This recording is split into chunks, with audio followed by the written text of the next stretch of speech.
बिस्मिल्लाहिर्रहमानिर्रहीम। अस्सलाम वालेकुम डियर स्टूडेंट्स, होप सो कि आप सब खैरियत से होंगे। डियर स्टूडेंट्स, आज हम स्टार्ट करेंगे 10th physics chapter number 11 which is about sound. सबसे पहले इसको डिफ़ाइन करते हैं।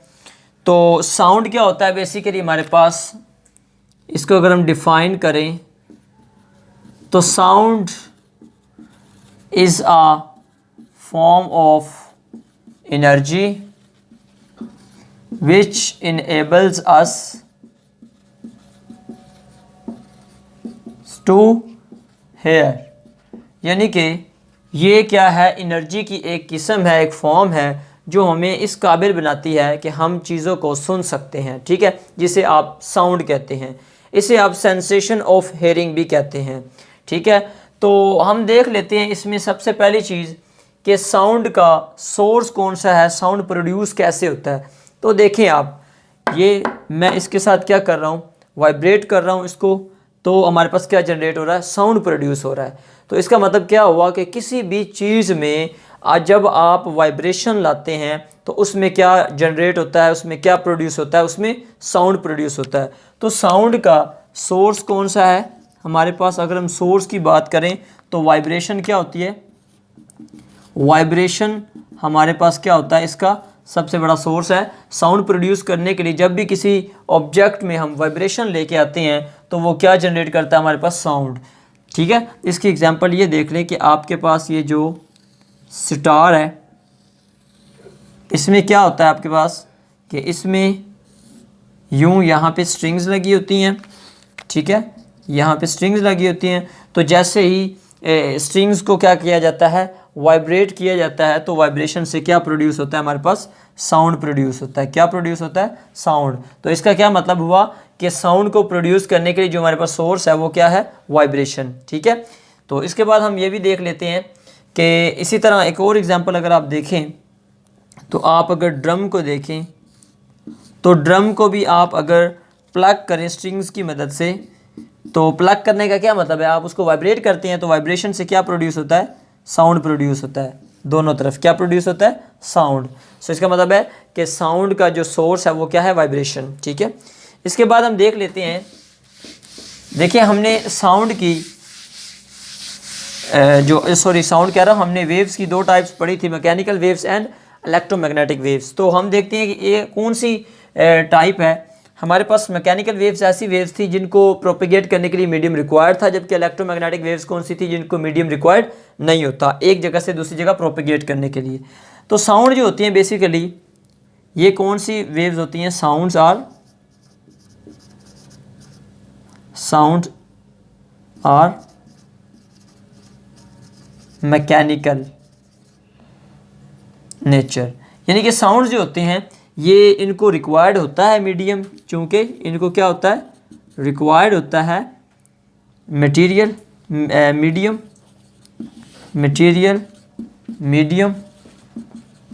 For their propagation.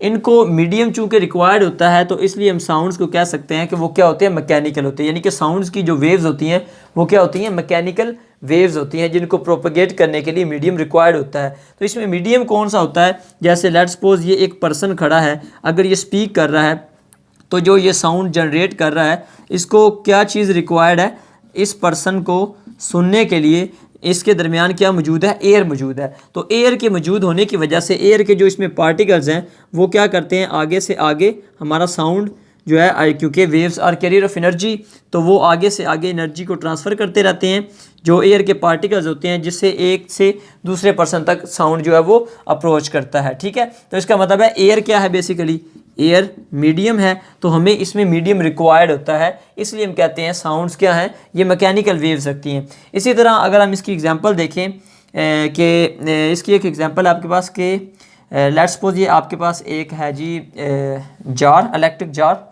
ठीक है, ये आपके पास एक इलेक्ट्रिक जार है फ़र्ज़ करें, तो इसको आपने क्या किया हुआ है, इसको आपने वैक्यूम पंप से यहाँ पे कनेक्ट किया हुआ है। ठीक है, ये आपका है जी वैक्यूम पंप। ठीक है, जिसका मकसद ये होता है कि आपने यहाँ से एयर को निकालना, तो हम वैक्यूम पंप का सहारा लेते हैं। इसमें आपने एक इलेक्ट्रिक जो है वो लगाई हुई है बेल, ये इलेक्ट्रिक बल्ब है, बेल है जो रिंग करती है। इसको आपने कनेक्ट किया हुआ है, इसको आप कनेक्ट कर देते हैं एक पावर सप्लाई के साथ, ठीक है। ये आपका क्या है, पावर सप्लाई। हमने देखना ये है कि जो है वो साउंड को कैसे मीडियम रिक्वायर्ड है, इसमें एयर होती है, ठीक है। तो देखिए जब हम इसको पावर सप्लाई जब हम ऑन करते हैं तो ये वाइब्रेट करता है, तो वाइब्रेशन से क्या प्रोड्यूस होता है, साउंड। तो हमें जो है वो साउंड का सेंसेशन मिलता है, ठीक है। लेकिन जैसे ही हम वैक्यूम पंप से एयर को यहाँ से रिमूव करवाते हैं तो एयर जैसे जैसे यहाँ से निकलना शुरू हो जाती है, तो हमें पता है कि यहाँ पे पहले मीडियम था एयर, जो कि अब हम उसको निकालते जा रहे हैं। तो जिसकी वजह से जैसे ही हम इसको निकाल देंगे तो पावर सप्लाई अगेन ऑन करने से जो साउंड है वो हमें प्रोपगेट करता हुआ जो है वो सुनाई नहीं देता। तो इसका मतलब क्या हुआ कि साउंड को प्रोपगेट करने के लिए यहाँ पे मीडियम रिक्वायर्ड है, ठीक है। तो अगर हम फ़र्ज़ करें स्पेस में चले जाएं, अगर यही हम स्पेस में चले जाएं तो चूंकि वहाँ पे एयर मौजूद नहीं है, एयर नहीं है, तो इसका मतलब है जो यहाँ से बोलेगा उसका साउंड दूसरे को नहीं सुनाई देगा। तो इससे क्या साबित होता है कि साउंड्स क्या हैं, मैकेनिकल हैं। साउंड की जो वेव्स हैं वो कौन सी हैं, मैकेनिकल वेव्स हैं। इसके बाद हम ये भी देख लेते हैं कि मैकेनिकल वेव्स की भी आगे दो टाइप्स थी, लॉन्गिट्यूडनल एंड ट्रांसवर्स। तो हम देखते हैं कि उनमें से कौन सी नेचर रखती है, ये उनमें रखती है sound has longitudinal नेचर। तो इसकी नेचर कौन सी है, लॉन्गिट्यूडनल। तो लॉन्गिट्यूडनल में हमने क्या देखा था, हमने एक स्लिंकी स्प्रिंग लिया था जिसमें हमने ये हमारा स्लिंकी स्प्रिंग था, हमने क्या किया था कि उसको जब हम स्ट्रेच करके उसको बैक एंड फोर्थ मूव करवाया था। बैक एंड फोर्थ मूव करवाने से क्या हुआ था, हमारे पास कंप्रेशंस एंड रेयरफैक्शंस जनरेट हुए थे, ठीक है। तो यहाँ पे ये क्या थे, कंप्रेशंस, और ये क्या थे, रेयरफैक्शंस थे, ठीक है।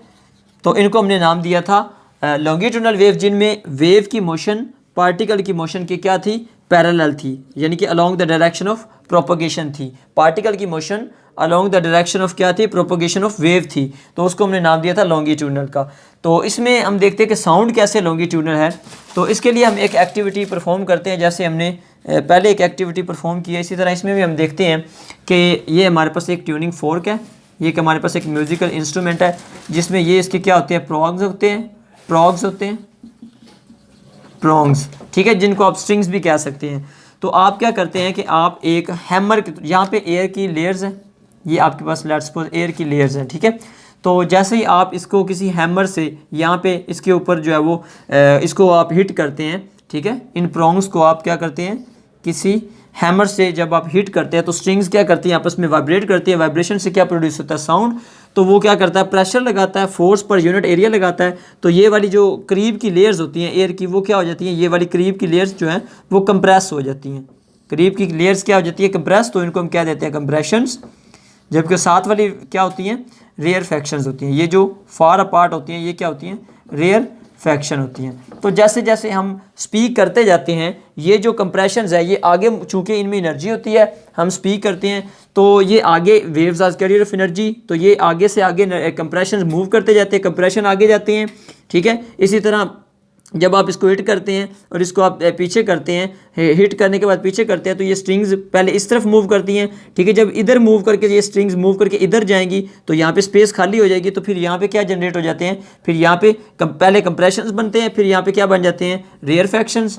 फिर यहाँ पे क्या बन जाते हैं, रेयर फैक्शंस, चूँकि उनको स्पेस मिल जाती है। और फिर यहाँ पे क्या बन जाते हैं, कंप्रेशंस, ठीक है। फिर ये कंप्रेशंस बन जाते हैं और ये क्या बन जाते हैं, रेयर फैक्शंस। तो इस तरह क्या होता है कि आपके पास कंप्रेशंस एंड रेयर फैक्शंस बनते जाते हैं। आपको मैं ये एक एनिमेटेड वीडियो से भी दिखाता हूँ कि इसमें हमारे पास क्या होता है कि कंप्रेशंस और रेयर फैक्शंस आगे मूव करते जाते हैं, ठीक है। आगे फिर क्या बन जाते हैं, rarefaction compression, rarefaction आगे कंप्रेशन, तो कंप्रेशन और रेयर फ्रैक्शन आगे मूव करते जाते हैं, ठीक है, जिससे हमें ये पता चलता है कि हमारे पास क्या है, कंप्रेशन और रेयर फ्रैक्शन किस में होती हैं, लॉन्गिट्यूडनल में। तो ये फिर हमारे पास कौन सी नेचर रखती हैं, साउंड भी हमारे पास लॉन्गिट्यूडनल नेचर रखती हैं, ठीक है। तो इसकी एनिमेटेड वीडियो देख लें। हाँ जी, इसमें देखें ये एक हम ड्रम को बीट कर रहे हैं जिसकी वजह से जो साउंड प्रोड्यूस होता है, और ये देखें किस तरह से हमारे पास जो कंप्रेशंस एंड और रेयर फ्रैक्शंस हैं वो आगे से आगे जो है वो इंटरचेंज होते जा रहे हैं। हाँ जी, तो इसमें हमने यही देखा कि हमारे पास जो साउंड्स है वो क्या रखती हैं, मैकेनिकल नेचर रखती है, मैकेनिकल वेव्स हैं, और इसके अलावा लॉन्गिट्यूडनल नेचर रखती हैं। होप्स हो कि ये आपको अच्छी तरह से समझ आ गया होगा। अपना बहुत बहुत ख्याल रखिएगा। अल्लाह हाफिज़।